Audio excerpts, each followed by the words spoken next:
I never planned to attend an Indian wedding that weekend. Especially not as someone's husband. I had flown back to Jaipur for a short visit, family, old friends, unfinished obligations. Just 3 days before returning to my life in London. I told myself it would be simple. It never is. I was sitting in a quiet cafe near the old city, answering emails, when a woman stopped in front of my table. She hesitated for a second, like she was deciding whether to jump or step back. "Sorry," she said softly. "Can I sit here for a minute?" She looked composed, but her eyes gave her away. There was urgency there. Fear, maybe. I nodded. "Of course."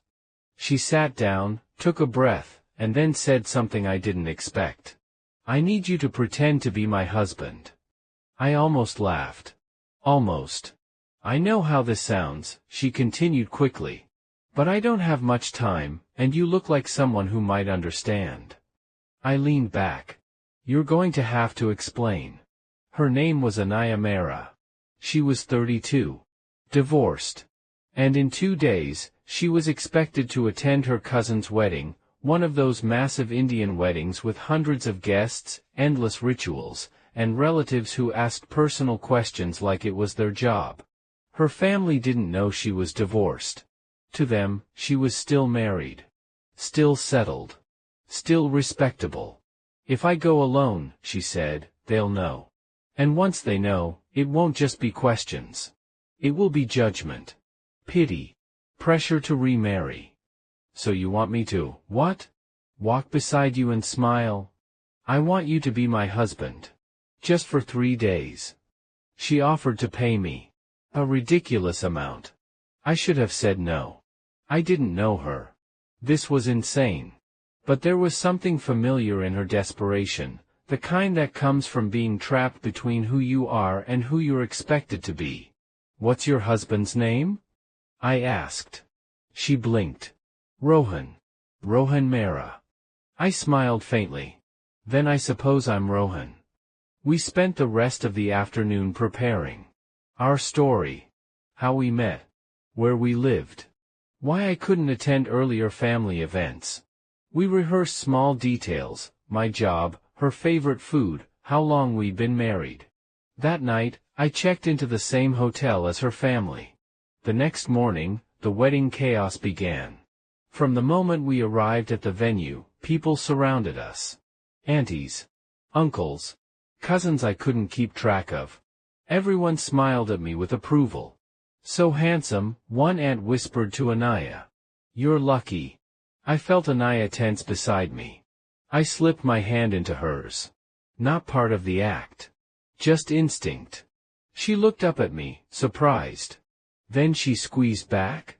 Over the next 2 days, we played our roles perfectly. Morning rituals. Evening celebrations. Endless photographs. I touched her shoulder when she felt overwhelmed. She laughed at my jokes when relatives grew suspiciously quiet. At night, we sat on the balcony of the hotel, away from everyone. "I forgot what it feels like," she said once, staring at the lights below, "to not be afraid of how people see me." "You shouldn't have to hide," I said. "In this world," she replied gently, "sometimes hiding is survival." On the 3rd day, during the main wedding ceremony, something unexpected happened.